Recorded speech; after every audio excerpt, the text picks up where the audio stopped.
Pardonnez-moi, vous évoquiez à l'instant le secteur pétrolier. Est-ce que c'est pas aussi le prix à payer? On parle de 3 mois seulement pour le moment. Le prix à payer pour se donner une chance, aux Européens de se faire entendre.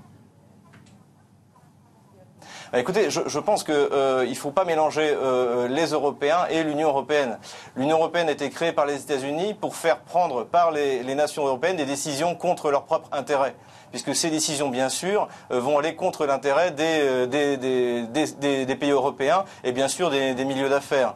Donc là, effectivement, l'Union européenne fonctionne bien, puisqu'elle a permis aux États-Unis, qui ont créé l'Union européenne, de faire prendre des décisions qui vont contre les intérêts des nations européennes, que ce soit dans le domaine de l'armement pour la France, qui est capitale, dans le domaine pétrolier, qui est capital pour toutes les majors pétrolières européennes. Et même, il faut voir une chose, c'est qu'appauvrir la Russie, c'est extrêmement nuisible pour l'économie européenne, puisque l'Union européenne, enfin les Européens en général, ont besoin d'une Russie riche qui puisse leur acheter des produits manufacturés, et notamment en Allemagne, et notamment en France et en Italie. Pascal Joannin, j'aimerais avoir votre réaction. Je rappelle que vous êtes directrice générale de la Fondation Robert Schuman. Avant cela, une réaction, c'est d'Angela Merkel qui vient de tomber. On connaît la réticence des Allemands, on sait qu'ils font partie des plus frileux dans ce dossier. Eh bien, Angela Merkel vient de reconnaître que ces sanctions étaient inévitables pour pousser la Russie vers une désescalade dans le conflit en cours en Ukraine.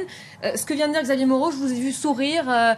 Oui, parce que je trouve une certaine candeur dans ces gens qui font des affaires et qui font des affaires sans se poser des questions. Je pense que si M. Moreau avait sa femme et son fils qui étaient morts dans l'accident, il serait certainement plus réceptif aux sanctions, parce que les sanctions, elles sont pas simplement une volonté de sanctionner de la part de l'Union européenne, qui n'a pas été créée par les États-Unis. Elles ont été créées par 6 pays fondateurs. Je peux vous citer le nom de Robert Schuman, Konrad Adenauer. Pour moi, ils sont pas américains.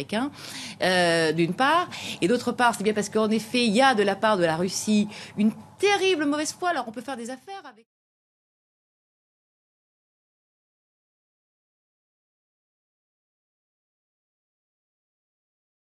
Robert Schuman, le père fondateur de la construction européenne, celui dont on sait désormais, depuis que les documents secret défense du département d'État américain ont été déclassifiés à l'été 2000, donc on sait que c'était un agent des services américains.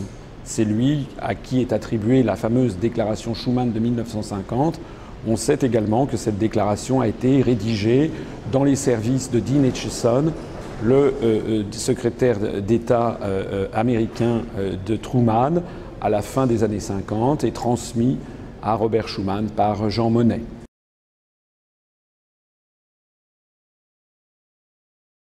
Walter Hallstein a été le premier président de la Commission européenne de 1958 à 1967. Mais c'est un homme qui a une longue histoire. Walter Hallstein est né au début du XXe siècle. C'était un juriste allemand, un juriste nazi, qui a d'ailleurs été professeur et doyen à l'université de Rostock en 1936, après avoir montré patte blanche à toutes les autorités nazies. En 1938, lorsque Hitler s'est rendu en Italie, il est tombé d'accord avec Mussolini pour bâtir un projet de nouvelle Europe, das neues Europa, comme on dit en allemand. Au mois de juin 1938, Adolf Hitler a demandé à Walter Hallstein de préparer le projet de construction européenne. Ce projet, d'ailleurs, cette nouvelle Europe qui a été vendue aux Français sous l'occupation et qui avait motivé notamment la grande exposition sur la France européenne qui a eu lieu en 1941 à Paris, au Grand Palais, inaugurée par le représentant de Pétain d'un côté, par les autorités d'occupation nazie de l'autre côté. Walter Hallstein a été arrêté, il était officier nazi, il a été arrêté à la fin de la Seconde Guerre mondiale, après la bataille de Cherbourg. Et puis il a été repris et recyclé par les autorités américaines. En 1951, on le trouve dans l'entourage immédiat de Konrad Adenauer. Il devient d'ailleurs le secrétaire d'État aux Affaires étrangères du gouvernement de Konrad Adenauer en Allemagne.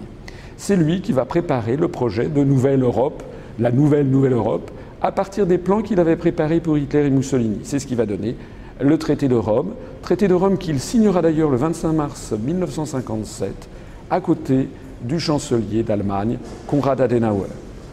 Walter Hallstein a ensuite été le promoteur du plan Hallstein en 1965, qui prévoyait une Europe fédérale. C'est d'ailleurs exactement ce qui se passe en ce moment. Et c'est justement ce plan Hallstein qui avait motivé Charles de Gaulle lorsque Charles de Gaulle avait dit stop, avait décidé de ne plus envoyer aucun représentant à la Commission européenne à Bruxelles, pratiquant ainsi la politique de la chaise vide.